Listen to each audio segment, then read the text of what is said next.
Welcome to the Sharkpreneur Podcast with Kevin Harrington and Seth Green. Kevin Harrington is the inventor of the infomercial, one of the original sharks from the hit TV show Shark Tank, and has generated over $5 billion in TV and digital direct response sales. Seth Green is the world's first trusted authority on cutting-edge direct response marketing, a best-selling author, and the only 3-time Marketer of the Year nominee. On the podcast, Kevin and Seth interview sharkpreneurs who share straight talk on what it takes to explode your business. Why do so many businesses struggle while others seem to explode overnight? Do you wish you had the secret to this type of exponential growth? Now, I've scaled more than 20 businesses to over $100 million, and it's not just luck. In my new book with Mark Tim, Mentor to Millions, you'll learn the repeatable framework I use in all my business ventures for massive success. Order at kevinmentor.com and get over $1,000 in bonuses. Head to kevinmentor.com. Welcome to the podcast. This is your co-host, Seth Green. Today, I've got the good fortune to be interviewing Brent Freeman from stealthventurelabs.com. Stealth is a team of seasoned e-commerce veterans with decades of experience in profitably scaling brands online. In the last 7 years, they've generated over $750 million in recurring revenue for their clients while catalyzing over $1 billion in mergers and acquisitions, all while giving back to those in need. Brent, thank you so much for joining us. Awesome. Thanks for having me, man. Excited to be here. All right, let's go back in time a little bit. How did Stealth Venture Labs get started? Out of pure frustration. I've been an e-commerce operator my whole career. I've been running businesses for 15 plus years. I had a venture-backed startup when I was living in LA at the time, and we were an online marketplace for socially conscious brands. And I happened to be one of the first advertisers on Facebook as the operator. And then as that brand started to grow and scale, I needed to hire in-house. And I couldn't find people because it was such a new platform, an advertising medium. Couldn't find people that had experience. And so then I hired agencies, and then I hired and fired agencies, and they would bring in these junior people, sell me the world, bring in these junior people until, 3-6 months down the line, it didn't work. Until eventually I was so frustrated that I had to build a bespoke in-house team. And by the time I did all of that and cracked the code of from the operator seat, how the 360 degrees full funnel marketing growth engine worked, we missed the wave of our fundraising. And we were about 1.5 years too late. And then the market went soft for our Series A. The moment we opened our A round, had some term sheets on the table, the biggest competitor and kind of comp in the market laid off 400 people and went from $1 billion valuation to selling for 15 million. And that was the end of our story. And so I had built this great engine and all my hopes and dreams over 5 years kind of came crashing down overnight. And I was determined. I walked away with no money, and we lost everything. I was on the verge of bankruptcy, and I said, I am not going to walk away from this venture with the financial gains that I was hoping and expecting. I am going to walk away with the learnings that I can apply to my next everything. And so that's what I did. I packed up my bag for a long 4-day weekend in a really cheap Airbnb in the Big Bear Mountains up in LA. Took my dog, shut off my cell phone, and I poured over all of the data and what went well and what didn't. Processed my grief of the failure. Started to. The processing took a little bit longer after the full failure. And I came out those mountains with Moses on his tablets with the things that worked well that I was determined to apply to my next ventures. And one of those was the marketing methodologies. And that's how Stealth Venture Labs began. I went and joined a VC fund as an entrepreneur in residence to help them as they were investing in consumer internet brands and those consumer internet brands started asking me, how do I build this engine in-house?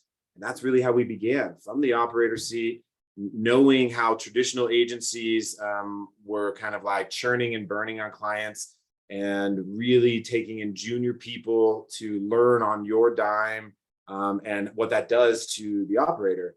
And I wanted to build more brands. And so I said, I'm gonna build an engine, a core engine that I can use to launch my own brands, drink my own Kool-Aid, so to speak, and do this for other founders. And so we've been around for about 8 years. The first half of this business was co-founding businesses, actually. earning equity, co-founding them, helping them establish product market fit and grow and scale to some to 10 plus million and beyond, and then helping bigger brands really scale. We've done well in the meal kit space with Home Chef and Factor 75 and some other big brands. So it was really founded out of a failure of a vertical brand and frustration of a traditional agency model, feeling like there wasn't a solution out there that understood e-commerce and growth marketing from the operator seat. And that's how we began. That is an incredible story. And I'm sure the longer version is in a book somewhere. And if it's not, it should be. Not yet. Not yet. Well, hey, when you write it, let us know. Be happy to talk to you about about a publishing company. So let's talk about, we could spend all day unpacking your journey. Let's talk about, for our listeners and our viewers, what are some of the biggest mistakes you see e-commerce companies making when it comes to trying to scale the way you guys scale? Wow. That's a big question. I'm going to kind of bring it down to different phases. Okay. So, because I think if you're an early stage business, 0 to 1, you're going to have a very different challenge finding that early product market fit than if you're trying to scale through a 10, 20, $30 million growth plateau. In that 0 to 1 phase, it's really about listening to the market and not falling in love with your baby, so much so that you become blinded to the market signals. So many times, and I was one of those entrepreneurs in the company that ended up failing. If we had pivoted to what the market had told us, which was we were growing off the back of the yoga vertical under this whole marketplace. And if we had just become a yoga vertical marketplace, it would have been a gangbusters growth. We were right place, right time. And it was just a, huge mistake. And so these early ventures, it's about, you have a hypothesis and then you have market realities. It's about listening to the market realities and then adjusting and adapting to them, both positioning, price, and promotion, and not falling in love with your baby so much so that you don't listen and go in the direction of where consumer demand is. That weekend that I went up into the mountains, I also came down with these, what I call my 5 criteria of product market fit. And it starts with a really passionate audience that is scalable, that then you have a unique value proposition, you have enough margin, and then you solve a market pain. And I can't tell you how many entrepreneurs have an idea and they're a hammer looking for a nail, not really solving a pain. And so that 0 to 1 early product market is about being quick, adapting, listening to the market. And sometimes the most dangerous place to be is that gray zone of what I call gray zone of death, which is it kind of works. Kind of works, trickles you and bleeds you to die through, paper cuts. Product market fit is it effing works or it doesn't. And when it works, it's like it's a tiger by the tail. You can't stop your phone from buzzing from all the orders that are coming in. And if it doesn't work, very clear, 0 sales, that's obvious. But when it kind of works, or the CACs are somewhat high and not tenable because your margins aren't really there, that's when you need to really work on the fundamentals. It's like in sports, your footwork matters, right? And when it goes back to the basics, the fundamentals are good profit margin business, you're in a big audience, they're passionate, they need your product, you solve a pain, and your product is unique enough to get their attention in a disruptive medium like advertising. So from a 0 to 1 phase, that's what we've learned really early. It's to be nimble, it's to listen to the market, it's to have enough margin in there, and you need to be able to stomach the testing. With iOS 14 and all the privacy stuff they've rolled out, it's really hurt small brands to be able to come to market quickly and learn, because customer acquisition costs have gone through the roof and CPCs are through the roof. And so it's really about being able to stomach the learnings. Your first media dollars for 6 months could be just about investing in data to understand what direction to go. As you get into these growth plateaus, and these growth plateaus, typically we find it like 0 to a million, 5 million, 10 million, in that 20 to 30 million range, and then kind of beyond. The growth plateaus become about, it's not just cadence and rhythm of doing more of what it is you did to get you to where you are, but it's about the diversification of media. We look at the media landscape like an investment portfolio. Your investment portfolio is, you have your 401k, hopefully, and in your 401k, you're not going to get rich off of it overnight. It takes a long time to mature. That's like SEO, but you're damn sure happy you did that, right? Because it takes time to mature and compound on itself, but it doesn't go away overnight, all the way through to maybe your crypto investing, right? Or your altcoin investing, which oftentimes could be like your Snapchats or your Pinterest or your TikToks, or your expansion channels. And then in the center is typically your SEM or your metaverse, your meta Facebook, Instagram, advertising, your direct response. And then in those kind of various levels of risk are like your affiliates and your Taboola and Outbrains and your different media mixes. And as you hit these growth plateaus, your media mix needs to expand accordingly. Because a common misnomer for a lot of entrepreneurs is that as you grow, your customer acquisition costs will go down. Not true. Your early adopters are your cheapest, your most effective. And as you grow, you actually need to expand your lifetime value to give you more CAC, customer acquisition cost, allowable room to be able to expand your media. Secret of the internet and direct response is the person who can pay the most for the customer profitably wins, period. And so as you expand outward in your media channels, your lifetime value needs to also expand to support that. And what we did with Home Chef, a meal kit delivery brand, very early, they came to us and I plugged in as interim CMO, and our team came in and they were doing about 5 to 10 million in ARR, not even delivering to the West Coast. And they needed to scale to their Series B. They had a good cap table, but they needed to get, they were really behind the curve of the big meal kits, the Blue Aprons of the world and the HelloFreshes. And they needed to grow and scale. And so we were one of the first to actually implement the user-generated content media strategy with them, using some news clips they got on ABC and some UGC. This was very early in 2017, 2018, and helped them use that by whitelisting in the back end of influencers to be able to implement it in people's feeds in a very authentic way. And by utilizing that strategy in a manner in which, as that campaign got flight and took off, naturally these campaigns, they don't always stay evergreen. They kind of have a natural peak and then a trough.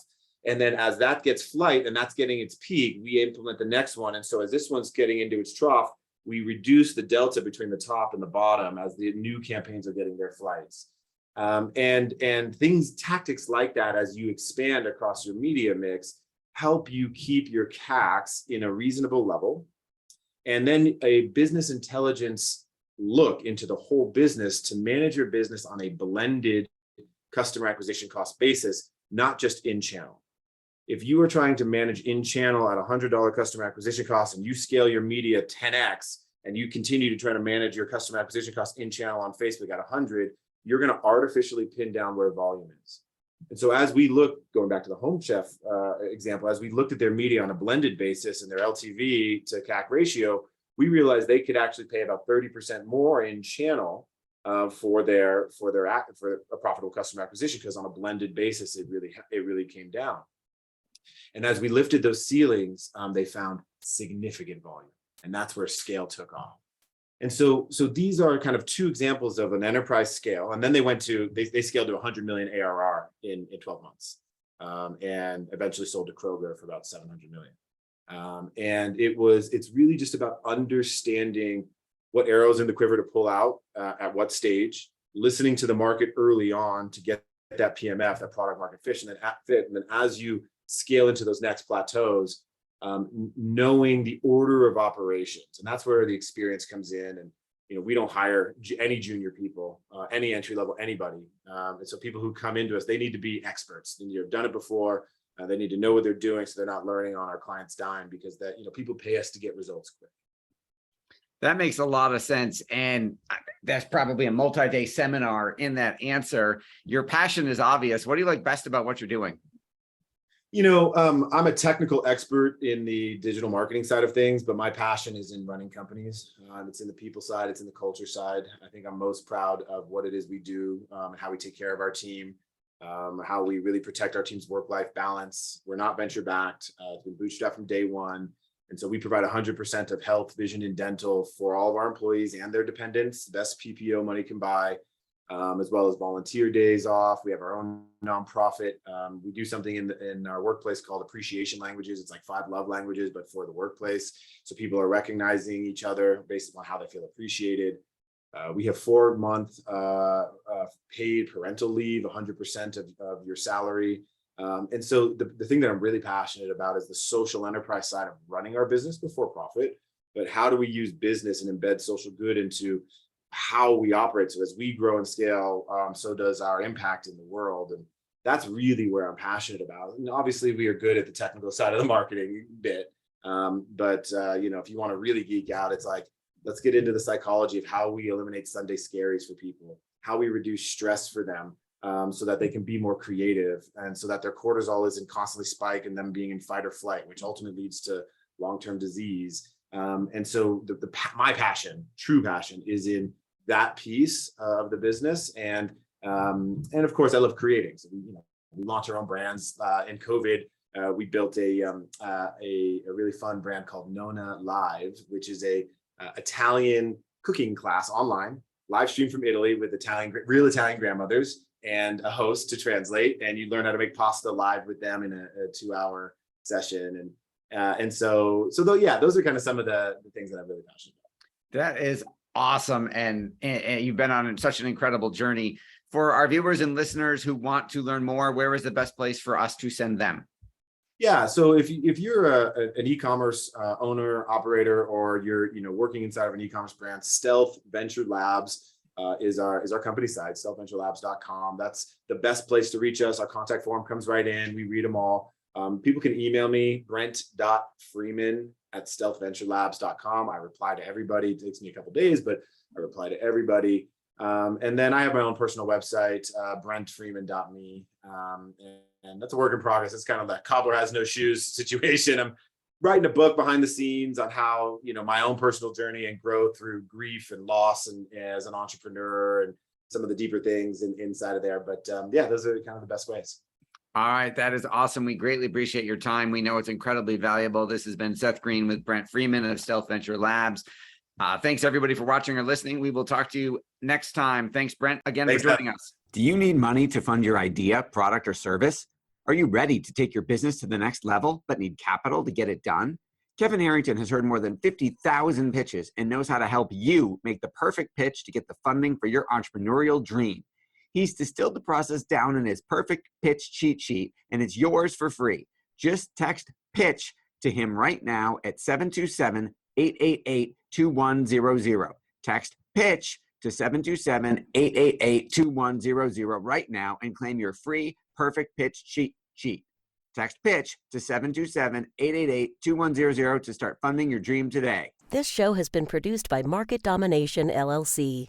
To discover how you can have your own show completely done for you and turn it into a real published book and become the authority in your marketplace, go to www.marketdominationllc.com/podcast offer.